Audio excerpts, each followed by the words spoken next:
అప్పుల బాధలు వెంటాడుతున్నాయా? అయితే 6 జేవిఆర్ వారి జాతిరత్నాలు ధరించండి. నమస్తే.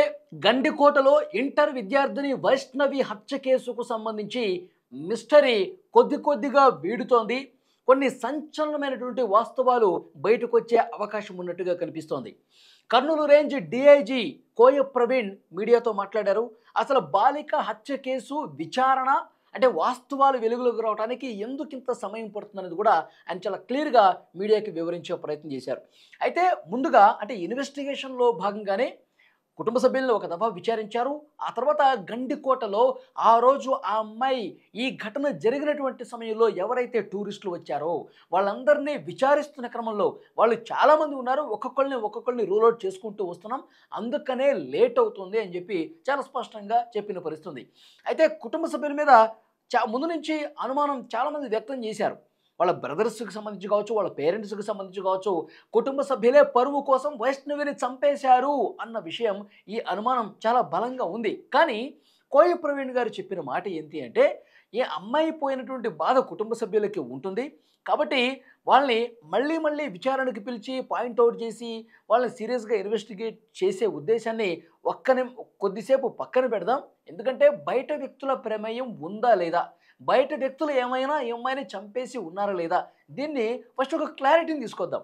బయట వ్యక్తులు కాదు అని చెప్పి నిర్ధారించుకున్న తర్వాత అప్పుడు కుటుంబ సభ్యుల దగ్గరికి వద్దాం. అప్పుడు కుటుంబ సభ్యుల్ని చాలా ఘాటుగా చాలా హార్డ్గా విచారిద్దాం అని చెప్పి ఆ విధానపరమైన నిర్ణయం విచారణలో భాగంగా మేము పెట్టుకున్నాం. కాబట్టి కుటుంబ సభ్యుల వరకు సీరియస్గా ఇన్వెస్టిగేషన్ ఇంతవరకు జరగలేదు. ఆ అమ్మాయిని బయట వ్యక్తులు ఎవరైనా చంపేశారా, ఈ కోణంలో ఇప్పటి వరకు విచారణ చేశాం. అయితే పిక్చర్ క్లియర్ అయిపోయింది, బయట వ్యక్తులకు ఏమాత్రం సంబంధం లేదు. అయితే ఇప్పటి వరకు జరిగిన ఇన్వెస్టిగేషన్ ఏంటి, ఆ గండికోట లోపల ఏం జరిగింది అనేది కూడా మీడియాకు వివరించారు కోయ ప్రవీణ్ గారు. సరిగ్గా 8:30 సమయంలో ప్రియుడితో పాటు వైష్ణవి వచ్చింది, లోపలికి వచ్చారు.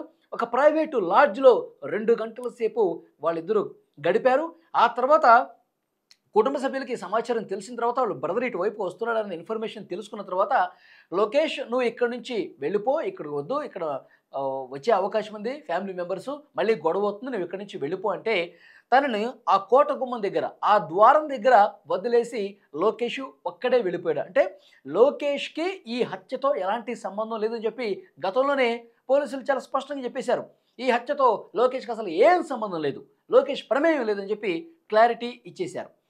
ఇంకొక ముఖ్యమైన విషయం ఏంటంటే, ఇప్పుడు చెప్పినటువంటి ఇన్ఫర్మేషన్ కోయ ప్రవీణ్ లేటెస్ట్గా ఇచ్చినటువంటి ఇన్ఫర్మేషన్, మాధవరాయ టెంపుల్ దగ్గర గడిపింది కొద్దిసేపు.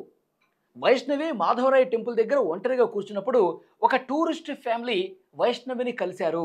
వైష్ణవిని కలిసినప్పుడు, ఎందుకమ్మా ఇక్కడ ఒంటరిగా కూర్చున్నావు ఈ టెంపుల్ దగ్గర, మీ వాళ్ళు ఎవరన్నా వచ్చారా అంటే, నేను మా స్కూల్ ఫ్రెండ్స్తో కలిసి అంటే మా కాలేజీ ఫ్రెండ్స్తో కలిసి ఇక్కడికి వచ్చాము, వాళ్ళు అటుపక్కన ఉన్నారు, నేను రెగ్యులర్గా వస్తూనే ఉంటాను, నెలకొకసారి ఇక్కడికి వస్తూ ఉంటాను, నాకు ఈ ప్రాంతం మొత్తం అలవాటే, ఎలాంటి ఇబ్బంది లేదని చెప్పి ఆ ఫ్యామిలీతో వైష్ణవి చెప్పినట్టుగా తెలుస్తుంది. ఎందుకంటే ఈ ఫ్యామిలీని క్వశ్చన్ చేశారు పోలీసులు. ఇన్వెస్టిగేషన్లో భాగంగా ఆ రోజు గండికోటకు ఎవరెవరు వచ్చారు, ఏ ఫ్యామిలీస్ వచ్చాయి, వీళ్ళందరూ కూడా ఇన్వెస్టిగేట్ చేస్తుంటే ఈ ఫ్యామిలీ చెప్పారనమాట. వైష్ణవితో జరిగిన సంభాషణ పూర్తిగా ఈ ఫ్యామిలీ పంచుకుంది. ఆ సమయంలో వైష్ణవి ఒంటి మీద నగలు కూడా ఉన్నాయి, బంగారు ఆభరణాలు ఉన్నాయి. అమ్మ ఇట్లా ఒంటి మీద బంగారం ఉంది కదా, ఎవరన్నా తింగర వెధవలు ఎవరన్నా వస్తే లేనిపోని జరుగుతుంది, ఏమన్నా దోచుకుపోయే అవకాశం కూడా ఉంటుంది, ఎందుకమ్మా ఇక్కడ ఒంటరిగా కూర్చున్నావు, మాతో పాటు వచ్చేయని చెప్పేసి ఆ ఫ్యామిలీ అన్నది. సరే వీళ్ళు అడుగుతున్నారు కదా అని చెప్పి వెంటనే వాళ్ళతో పాటు కొంత దూరం నడిచిందట ఆ ఫ్యామిలీ. పోలీసులతో చెప్పిన విషయం నేను చెప్తున్నాను. కొంత దూరం నడిచిన తర్వాత రంగనాథ స్వామి టెంపుల్ మార్గం వైపు ఈమె వెళ్తూ, మా ఫ్రెండ్స్ అక్కడున్నారు, అటువైపు ఉన్నారు, నేను అటు వెళ్తాను, మీరు వెళ్ళండి అని చెప్పి వైష్ణవి ఆ ఫ్యామిలీని అటువైపుగా పంపించేసింది. ఆ తర్వాత రంగనాథ స్వామి టెంపుల్ దగ్గర కూర్చుంది, ఆ మెట్ల మీద కూర్చుంది. ఇక సమయం 12 గంటలు దాటుతుంది కాబట్టి భోజనం చేద్దామని చెప్పి తను తెచ్చుకున్నటువంటి టిఫిన్ బాక్స్ను ఓపెన్ చేసింది. ఆమెకు సంబంధించిన బ్యాగ్ కూడా పక్కనే ఉంది. ఇవన్నీ కూడా ఉన్నాయి. చాలా క్లియర్గా ఆమె భోజనం చేయడానికి సిద్ధమైంది రంగనాథ స్వామి టెంపుల్ దగ్గర 12 గంటల తర్వాత. ఇక్కడ ఒక కీలకమైన ఇన్ఫర్మేషన్, పెదనాన్న కొడుకు వైష్ణవి పెదనాన్న కొడుకు సురేంద్ర అదే సమయంలో వచ్చినట్టుగా సీసీ ఫుటేజ్లో రికార్డ్ అయింది. ఉదయం 11:54 అతను సీసీ కెమెరాలో రికార్డ్ అయిన దృశ్యం ఉంది. గండికోటలోకి ఎంటర్ అవుతున్నాడు. ఆ తర్వాత సరిగ్గా 20 నిమిషాల తరువాత 20 నిమిషాల తర్వాత మళ్ళీ బయటకు వచ్చేసాడు. ఈ 20 మినిట్స్ ఏం జరిగింది? ఈ 20 మినిట్స్ అంటే కోయ ప్రవీణ్ కొన్ని అనుమానాలతో వ్యక్తం చేశారు. బయట వాళ్ళ ప్రమేయం లేదు. అన్న వచ్చాడు. వచ్చిన తర్వాత 20 మినిట్స్‌కి వెళ్ళిపోయాడు. అన్న లోపలికి ఎంటర్ అయిన తర్వాత ఏం జరిగిందనే ఒక ప్రూఫ్ కూడా మన దగ్గర లేదు. అయితే ఇంకొక ఫ్యామిలీ ఈ రంగనాథ స్వామి టెంపుల్ దగ్గర ఆమె భోజనానికి సిద్ధంగా ఆ టిఫిన్ బాక్స్ ఓపెన్ చేయడం కావచ్చు, ఆమెకు సంబంధించిన వస్తువులు బ్యాగ్ కావచ్చు, ఇవన్నీ కూడా 1:30 ఒక ఫ్యామిలీ చూసింది. ఇంకో టూరిస్ట్ ఫ్యామిలీ ఇక్కడ ఇక్కడ ఈ వస్తువులన్నీ మాకు కనిపించాయి, కానీ మాకు అమ్మాయి కనిపించలేదని ఇంకో ఫ్యామిలీ కూడా పోలీస్ ఇన్వెస్టిగేషన్లో తెలిసింది. అంటే క్లియర్గా 12 నుంచి 12:30 ఈ అరగంట సేపు ఏం జరిగింది? అదే సమయంలో అన్న సురేంద్ర కూడా వచ్చాడు.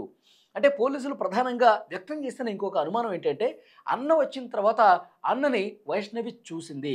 చూసి పరిగెత్తే ప్రయత్నం చేసింది, తప్పించుకునే ప్రయత్నం చేసింది. కానీ అన్న వెంట పడ్డాడు. వెంట పడుతూ ఒక దగ్గర పెనుగులాట జరిగింది, ఘర్షణ జరిగింది. నువ్వు ఎందుకు లోకేష్ వెంట తిరుగుతున్నావు? లోకేష్తో ఫ్రెండ్షిప్ మానుకోమని చెప్పాం కదా, ప్రేమ మానుకోమని చెప్పావు కదా, ఎందుకని నువ్వు ఇంకా ఈ విధంగా చేస్తా ఉన్నావు? ఎందుకు గంటికోటకి లోకేష్తో కలిసి వచ్చావు? ఏం చేశారు మీరు? ఎందుకు ఇంటి కుటుంబ సభ్యుల్ని అంటే పేరెంట్స్ని, అమ్మ నాన్నని ఎందుకు ఈ విధంగా టార్చర్ పెడతా ఉన్నావు? లోకేష్ టార్చర్ పెట్టడం వల్లే కదా, లోకేష్తో నువ్వు తిరుగుతున్నావు అని చెప్పే కదా మొత్తం ఆ ఉన్న ఊరిని కూడా వదిలేసి ప్రొద్దుటూరుకు షిఫ్ట్ అయ్యావు. మళ్ళీ నువ్వు ఇంట్లో వాళ్ళని ఎందుకు కష్టపెడుతున్నావు? ఎందుకు ఇబ్బంది పెడుతున్నావు? ఎందుకు ఇంట్లో వాళ్ళ మాట వినకుండా ఈ విధంగా చేస్తాను అని చెప్పి ఒక ఘర్షణ జరిగింది, పెనుగులాట జరిగింది.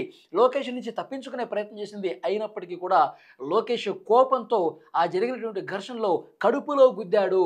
కడుపులో గుద్దితే ఆమె కాలేయం ఏదైతే ఇక్కడ పొట్ట భాగంలో ఉంటుందో ఆ కాలేయం మీద బలంగా గుద్దటం వల్ల అక్కడ ఆ బలమైనటువంటి గాయం ఆ కాలేయ భాగానికి జరగటం వల్ల లోపల ఇంటర్నల్గా బ్లీడింగ్ అయ్యి కాలేయం దెబ్బతిని కాలేయం పార్టు తీవ్ర గాయమైపోయి ఆమె అపస్మారక స్థితిలో పడిపోయింది. ఆ తర్వాత పూర్తిగా దిగతజీవిగా మారిపోయింది. కాలేయం మీద బలంగా కడుపులో కొట్టడం వల్ల ఆమె చనిపోయింది. దీన్ని నిర్ధారించుకున్నటువంటి అన్న సురేంద్ర చనిపోయిందని చెప్పి తెలుసుకున్నాక వైష్ణవిని పూర్తిగా వివస్త్ర పైభాగం వివస్త్రను చేసి ఇక్కడ అత్యాచారం జరిగింది, లోకేష్ వచ్చి వెళ్ళాడు కాబట్టి లోకేష్ మీద నెట్టివేసే దాంట్లో భాగంగా ఆమె చనిపోయిందని తెలుసుకున్నాక వివస్త్రను టాప్ మొత్తం వివస్త్రను చేసి ముళ్ళ పొదల్లో పొడేసి వెళ్ళిపోయాడు. ఇది జరిగి ఉండొచ్చేమో అని పోలీసులు చెప్పారు. కోయ ప్రవీణ్ గారు ఇదే చెప్పారు. ఈ విధంగా జరిగే ఛాన్స్ ఉండొచ్చు.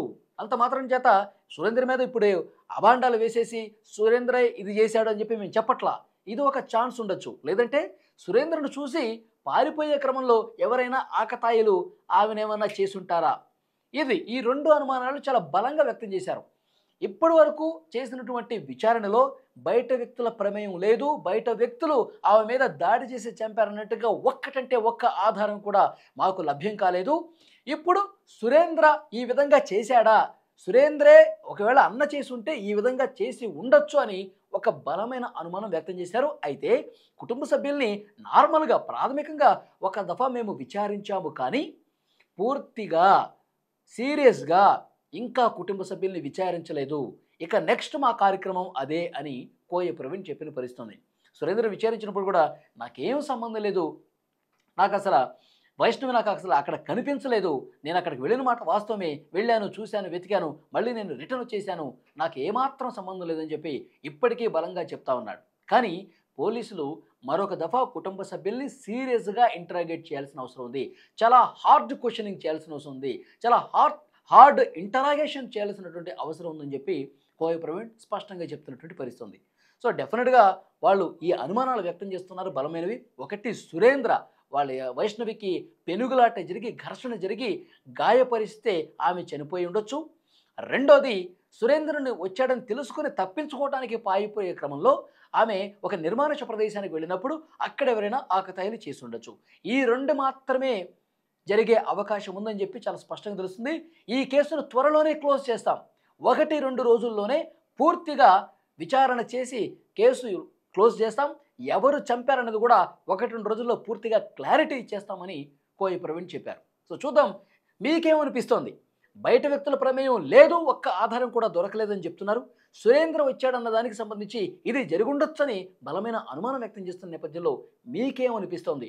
సురేంద్రే ఈ విధంగా చేసి వేరే వాళ్ళ మీద నెట్టేసే ప్రయత్నం చేశాడు అని మీరేమన్నా భావిస్తూ ఉన్నారా? కుటుంబ సభ్యుల ప్రమేయం లేదని ఏమన్నా అనుకుంటున్నారా? కామెంట్ రూపంలో తెలియజేయండి.